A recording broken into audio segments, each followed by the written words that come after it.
Now online. Much like my show, in that it's a local reaction to things that are happening on a federal level.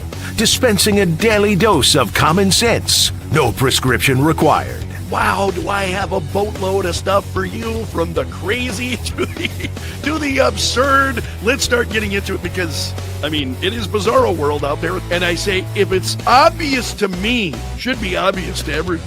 Oh, wow. Who could have seen this coming? This is the Fourth Hour with Greg Belfrage. Hold on to your butts. Broadcasting from the basement bunker beneath Kettle Radio. Welcome to the Fourth Hour with Greg Belfrage. Always great to have you along. This Dave Portnoy story, and I shared some details with you regarding this on the air this morning. This is an incredible story. Let's go to this piece from Town Hall. And a local news outlet did a bait and switch on Portnoy. He took them to the woodshed. There's a reason why I'm showing this to you. It really is worthwhile. Again, local news outlet going after Portnoy. They're saying he's creating an environment that led to this anti-Semitic incident at the bar again, this is at Portnoy's bar in Philadelphia. Now, I want to repeat this. Portnoy is a Jew himself, okay? He's Jewish. And so anti-Semitic incidents, he would not be out there fueling it. So I watched some of this video with Portnoy. He has revealed some footage of this interview that he did. And I'm going to share part of it with you here because it's pretty incredible. It was a local news outlet, ABC6 Philadelphia, attacked him for causing the incident. It's his fault. And he's saying this was an ambush because the interview was set up with one reporter, and then it comes time to do the interview, enter new reporter. So it's another reporter who's taking over and is absolutely, ready to go after Portnoy. You can see a portion here. I hope that's large enough that you can. I'm going to increase that size just a little bit. Maybe that's too much. Portnoy. So you see him staring here. Somebody else is filming this. You got somebody else who's filming the questions between him and this reporter. And it's pretty incredible. Now watch this unfold. And this is how the media operates. And this is why I'm showing it to you. Because this is just absolutely typical of how the media operates. What I would say is causing that type of environment. All these colleges who let Jewish kids get harassed on campus 24/7. I've been speaking out about this since it started. Yep. So these professors, I'd love to know. First of all, that sounds like a made-up thing. I don't know what that quote is. The Society of Schools. She hit him with a quote from a professor. Where are the professors from? Well, why don't you answer? Where are the professors from? Okay, let's look back and then go back and see. If you want to waste time. Well, no, you want to waste quoted time. two people. I have no idea who they are from a made-up journal. So tell me where the professors are from. The University of Virginia. Okay, so. No, that's a real university. I'd like to know where they're getting their information. I don't like quotes that I have no idea where they're coming from. I totally disagree for what you just said. Who's creating more hate right now in the world? Did you say Barstool Sports and the white men or college campuses? Great question. You go ahead and answer. No, that was a question to you. Well, I don't play by those rules. What does that mean? You're a journalist? I'm a journalist. I run a big media organization. I just asked you a question. No, I asked you a question. You answered the question. I asked you a question. All right, then the interview's over. Interview's over. So you can't ask me questions. I'm a journalist. Hold on, I'm going to stop that there because Portnoy is prone to drop the F-bomb pretty frequently. But that is a huge story. But I love that. I love that. He's just taking absolutely no guff. Then I'm going to end the interview right there. Boom. Closes the laptop. Done. We're done. That's finished. So I love seeing those who just take no guff from the media. Just absolutely stand fast, question the media. You're a journalist, I'm a journalist. Which he is. That's absolutely right. Man, just boom. I thought you might enjoy seeing that. Maybe it's just me. I don't know. Because that kind of made my day. So Portnoy, you can read more about that. Certainly if townhall.com is where that story came from. So it's pretty wild. Let's go back to townhall.com. The media is missing this crucial detail about Trump's military parade because they're idiots, says Matt Vespa. Not much of a surprise. So this parade on June 4th, because it's Trump's birthday. Trump's birthday, which it is, June 14th. And I talked about this on the show yesterday. June 14th is the president's birthday. Yes, it's also Flag Day. And so Town Hall saying, a guest on MSNBC, North Korea also does things like military parades. These people are just absolutely relentless. I want to show you this. Senator Jeanne Shaheen throwing a military parade for the president's birthday could cost taxpayers tens of millions of dollars. How in the world does this improve our war fighters' readiness, increase government efficiency, or lower costs for Americans? And here comes the response. You filthy lying piece of garbage. The parade is for the 250th birthday of the United States Army.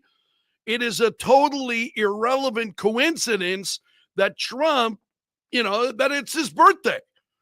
I'm not sure what's worse. Is it the sheer evil necessary for you to state such a mendacious lie? Or he goes on. We'll leave it there. I want to show you this video. The president saying we're going to have a big, beautiful parade. We're going to celebrate our military. And here, this is when he was on with Kristen Welker over the weekend. This came up. This is worth seeing. Hold on. We're going to have a big, beautiful parade. A military parade? Yeah, sure. Okay. We're going to celebrate our military. We have the greatest what's military the in the world. Tag? Do you People, peanuts compared to the value of doing it. We have the greatest missiles in the world. We have the greatest submarines in the world. We have the greatest army tanks in the world. We have the greatest weapons in the world. And we're going to celebrate it. See, I think Trump should emphasize it's the 250th anniversary of the Army. And this is why we're doing it. Not because it's my birthday. I think you should focus in on that like a laser beam and just repeat that ad nauseum. Kristen Welker. Now, I'm going to play that. I'm going to run that again. Listen to the way that she's just interject. But, I mean, it's just, these people are just cannot wait, man. Watch this again. We're going to have a big, beautiful now parade. Watch her. A military parade? Yeah, sure. Okay. We're going to celebrate our military. We have the greatest military in the world. Tag? People, peanuts compared. So, in other words, she's just going to keep asking the question. It doesn't matter what Trump's saying. And this is one of the things, as somebody who interviews other people, right? I will tell you, what the biggest thing you have to do as an interviewer? It's not ask questions. It's listen. The hardest thing to do as an interviewer is listen to what they're saying and then have questions as a result of what they're telling you. The national media, by and large, and Welker's one of the worst, and you see it there. She's got the question she wants to ask. And this is what the media does. They've got, and it was the same thing, same theme That's why I showed you that interview, Dave Portnoy. You know, this is what the media does. They've got the questions they want to ask before you even begin an interview. Now, sometimes they're legitimate questions. Sometimes, this is in the news. Okay, so we know so much. So, okay, you might frame a number of questions around. I would never tell you that I don't prepare for my interviews. I do. So I have certain questions that I want to ask. But again, I think the best interviewers listen to what they're being told and then respond to it. Naturally, having questions that maybe additional questions that shed light on what the person is saying. Kristen Welker, what a train wreck, man. What an absolute train wreck. Okay, let's see what else we've got. Let's jump over to the White House wire. I love how they made this look like the Drudge Report. I absolutely love this.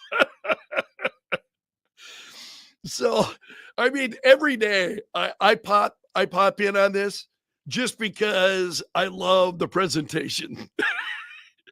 So, President Trump welcomed a freed Russian American at the White House yesterday, and there are photos. Look at how heartfelt she is. The president posted a video with her on True Social, and I watched that this morning. Very, very, very heartfelt. So they met yesterday. Also, this caught my eye. Secretary Noem, self-deportation is the best, safest, and most cost-effective way to leave the United States. So let's take a look at that. I've got that video all ready to roll for you. This is Secretary Kristi Noem. If you're here illegally, self-deportation is the best, safest, and most cost-effective way. And she talked about it. This was on Fox News. These illegal aliens that are in our country have the opportunity to go on the CBP Home app, and we will facilitate them finding their way back to their countries. We will pay for their plane ticket. When they get there, we will verify they are who they said they are and that they are in fact back home.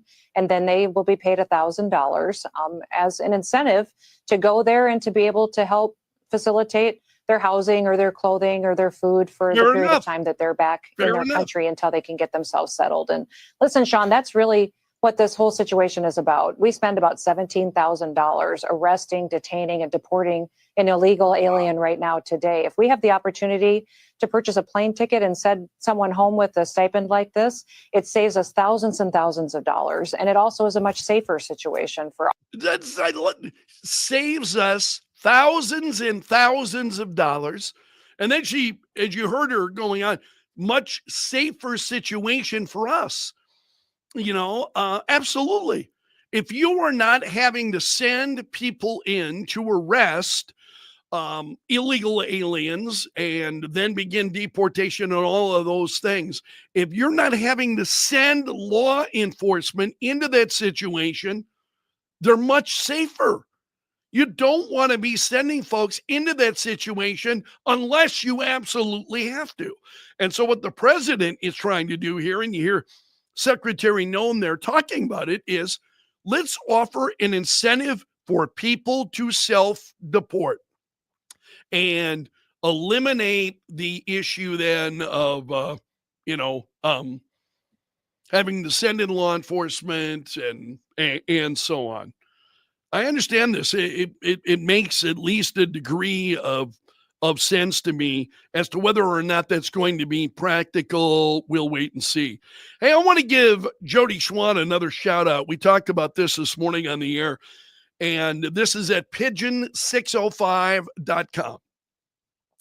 And this is one of the most recent stories. She's got several websites, Sioux Falls Business, and then also pigeon605.com. And I want to give her credit here. Jody Schwan did a really nice story, as we discussed on the air this morning, about the signs going up message in Sioux Falls is clear. Don't give money to panhandlers. Here's the signs. Cash handouts don't help, but you can. And then go to that website, and there's more information there. We talked about this a little bit on the air this morning. I think Sioux Falls has got to get more aggressive when it comes to panhandling. I'm going to have to investigate that and see. We talked about this a little bit on the air this morning. Why are you seeing much less panhandling in other places than you're currently seeing in Sioux Falls? What do we need to do differently to end this? Because you go to downtown Sioux Falls, and now again, I think you have some, and I mentioned this on the air this morning, you've got different things going on. You have some people who are out by the interstates, and you see them. And then you see folks who are downtown. And generally, I think, there's no question you've got homeless issues downtown and services for the homeless that are close to downtown. That's a different problem, I think, than you see when you're going to a Walmart or you're, near the interstates and you're on the off-ramp and you see the guys with the signs who are sitting there and seem to be working shifts. I think we've got different things that are going on. But I don't know. How do you, I would be curious to see your comments. Please leave your comments in the comment section and I'll take a look at those because I'm curious is there more that we can do to stop that? Because what's going on, that is a dramatic shift in this city. It really is. That seeing that in the way that we have seen it, that is a dramatic shift from the past in the city of Sioux Falls. I'm a native of Sioux Falls. I've been here all my life. So as many of you have as well. And what we are seeing now is unlike anything we've seen before. Now, I know we've got more people coming in. We're bringing in more people. There are other, places and states and cities that are bringing in people too that are not dealing with this issue. What do we do to stop this? I just want it to stop.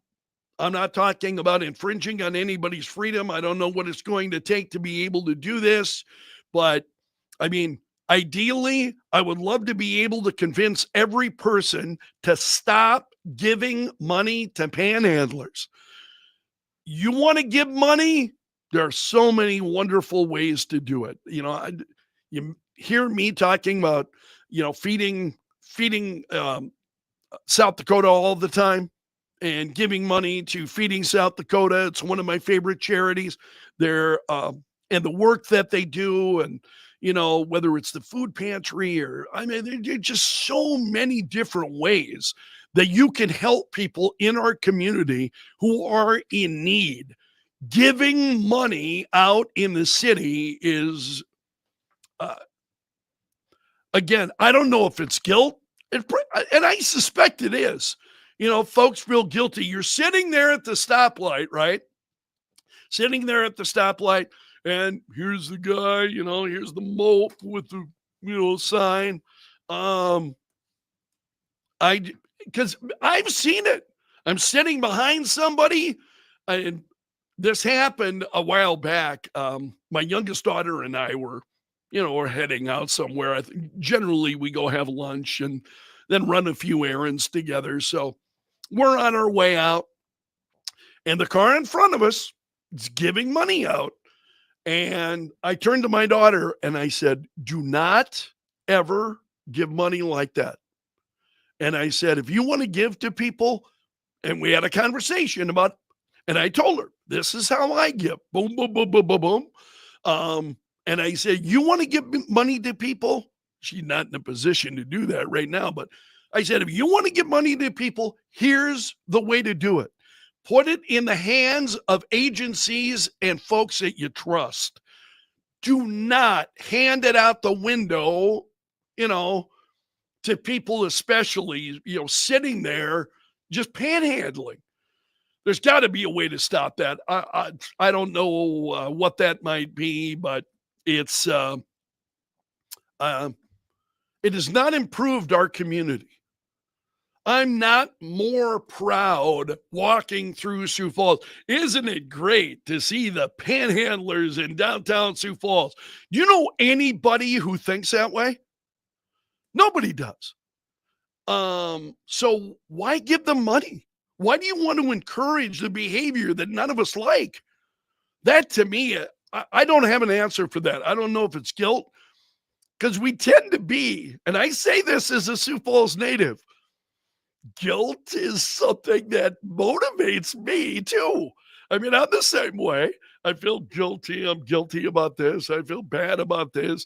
Katie will tell you that I'm always feeling bad about something. I'm always feeling bad. That's just the Midwest kind of nature. But one thing I won't do is give money to panhandlers. I just do not do it. They look at me. I just smile and shake my head. No, not today. Not today. Yeah, you're not getting anything from me. All right, let's leave it there today. Okay, thank you so much. You made it to the end of the video. So you are part of my gallery of champions. I really, really appreciate you. And a special thanks to those who are commenting and leaving their thoughts and do it every day. I really appreciate seeing your comments in the comment section. So feel free to weigh in, share your point of view. That is very much appreciated. So special salute for the Bunker Brigade. That's the folks who participate each and every day. And we'll leave it there for now. We'll do it again tomorrow. Until then, I'm underground and gone.